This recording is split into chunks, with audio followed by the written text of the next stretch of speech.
Hey guys, it is Mopar Monday here in West Virginia. So today we're going to take a look at the first generation Roadrunners from Greenlight, the 68, 69, and 70. And then in 71, that's when the second gen started, was a whole new platform. And anyways, the first ones we're looking at are these guys here. All of them we're looking at are from Greenlight. This one here is Jamaica Blue. Very popular color in 68 and 69. I don't think this is referred to as the B5 blue. I think this is a different paint code, if I'm not mistaken. It just looks a little dark for B5. But this car is really sweet. You can see it's got color matched steel rims with the dog dish caps. Now, from the side profile of the Mopar, like any of them from 68, you could tell it was a 68 by the marker lights. They had round marker lights. That's why, like the 67 through 69 Barracudas, if they are sideways, you can only come up on the sides. The best way to tell, 67s had no marker lights, 68s had round marker lights, and 69s had recessed rectangle shaped marker lights. Now, in the front and rear, the 68 to 69s did not receive like a lot of different treatment to defy one from the other. So what I'm trying to say is, like, 68 to 69 on the side was just the marker lights. On the rear was just a tail light, and then the grill was a little bit different. For example, here is a 69. Looking at the tail lights next to each other. So, as you can see, the 68 had an inside trim piece on the tail light, and it was shaped a little more rounded, I guess you could say, than the 69s. But besides that, they were kind of very similar. The deck lids had a little bit different design with the indentation on the back of them, but not much. And then the sides, as you can see, the rectangle marker lights on the 69 and the round ones on the 68. And then the grills, honestly, there's not a lot of difference in the grill. There were bigger openings, I guess, on the 68 than on the 69. It's about the only thing I could see. So anyways, the other thing, if you had, this is the A12 Roadrunner, so I had the lift-off hood, the 446 pet car. Now, the standard Roadrunner, I do have one, but I didn't bring it out. Let me grab it.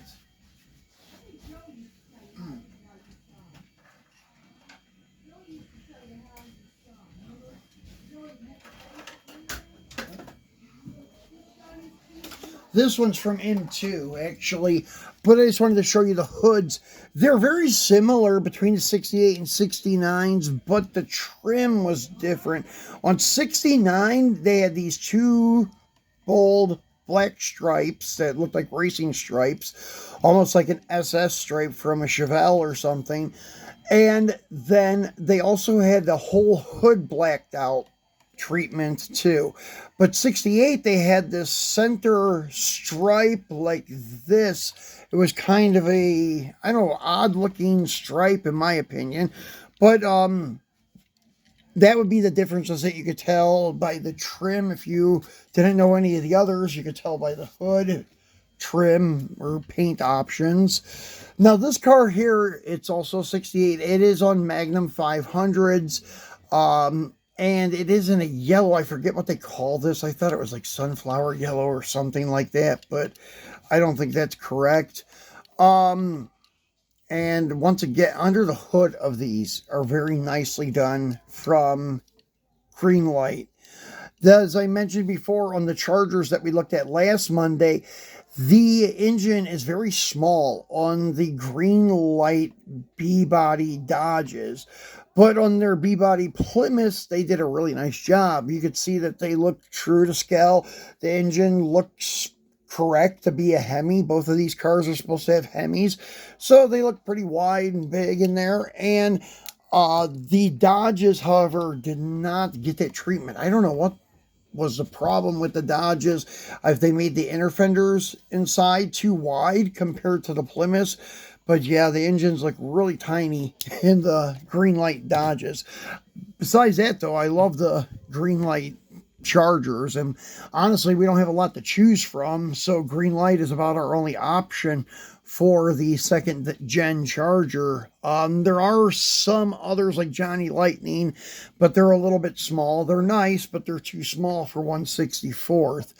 If you're doing dioramas such as myself, like with the dealership and stuff, it's really hard to blend Johnny Lightnings and especially their B bodies.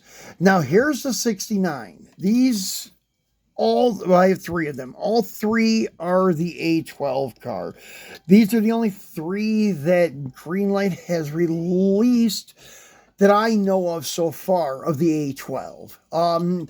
These are supposed to have a lift-off glass hood. They weren't supposed to be hinged, but I guess because the chances of a child getting these and playing with them were very likely, that's why Greenlight hinged them. M2, however, had a setup where it was called the lift-off hoods, and they had the hood setting on pedestals. They were glued to the pedestal, and the pedestals were glued to the car, but it did give it more of an accurate look for the A12. But the only problem with the ones from M2, a lot of them were post cars. Now, this guy here is this is the Greenlight one. I'm sorry. The M2 one was just here somewhere, but, here he is. Sorry. So there, as you can see, the M2 one has the post, and it is not accurate for the A12 car. The A12 cars were all hard tops, as far as I know.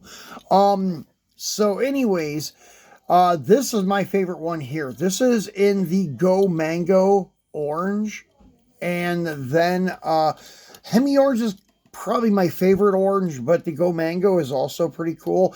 This is exactly how these cars came. They came with black steel rims, red line tires, lift-off glass hood.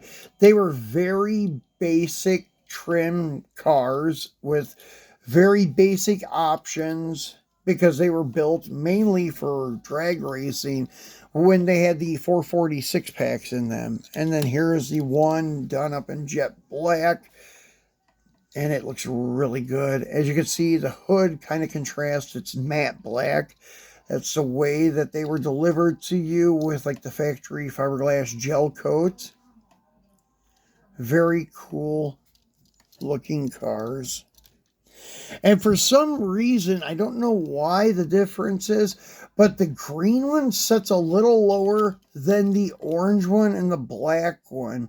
I guess it has something to do with where the placement of the axle hole was, because everything else looks the same, like the way the body sets on the frame and the design of the chassis, all the same. The only thing I could think of is where they drilled the hole for the axle is a little bit higher up on the green one because it sits a little bit lower. I kind of like the stance of the green one. It looks pretty cool. But the stance of these guys look pretty good too. I would say the black and orange one are more similar to the real deal than the green one. The green one looks like it may have been lowered a little bit. Now, in 70, it took a whole different turn. They look a lot different. The 70 is very easy to distinguish from the other two of the first-gen Roadrunners. As you can see, the 70 is a little bit more boxy on the side. They also had a side scoop on the quarter panel, which is one of their really cool characteristics. In 70 and 71, they tried a lot of stuff like this, even with the Dodge Charger. In 70, it had that big scoop on the side, the RT scoop. Then the Challengers in 71 had those little scoops, or louvers, they called them, on the quarter panel. So a lot of crazy things going on. The louvers in the door, the 71 RT. So yeah, so big changes and some drastic cosmetic things for Mopar. Even their colors, the high impact colors, started in 70. So yeah, you had a lot of really bold moves by Chrysler in those years. And then in the back, total redesign. It's once again more square in the rear, and the tail lights much different than what you've seen on the 68 and 9. These are very long, kind of arrow shaped on the ends, on the inside ends, and they are split in the middle. And then this also had rectangle marker lights that were recessed. But the grill, as you can see, a totally different design for the grill. Once again, it's more boxy and square. And in the center, it was a lot thinner, or narrower, I guess you could say, because of the way it stepped up on the bottom part with the trim. And then the marker lights were right in the middle, like fog lights, kind of.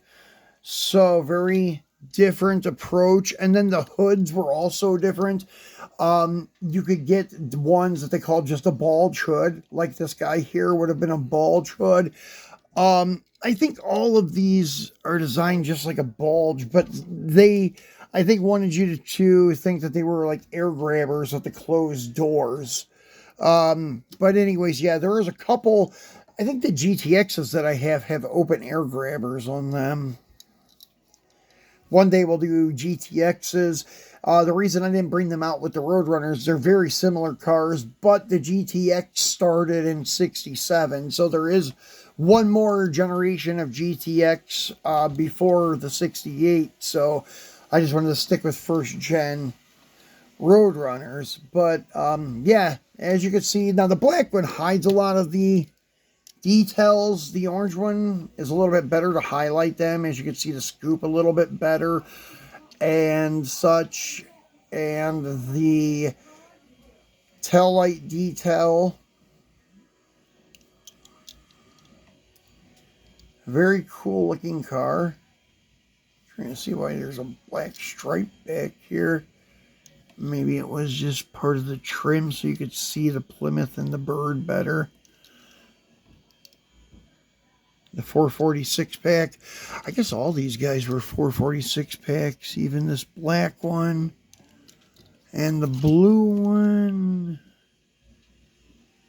Yeah, 446 pack. And now let's see how the 70 engine compartment looked. Yeah, once again, looks very clean, very good. The lawn air cleaner is what they had to show that they had the 6-pack. Really nicely done. Cars by Greenlight.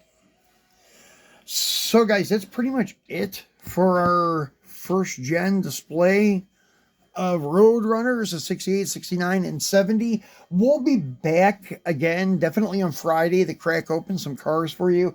I have some G bodies to crack open, and not all of them are lowriders. There's a Johnny Lightning 80 Monte Carlo, and then there's the SEMA Buick Grand National, which is a lowrider, but the other one isn't. And I'm not sure if the others will be here on time, but I do have some Greenlight lowriders coming in, the Cadillacs and Impalas that we can take a look at.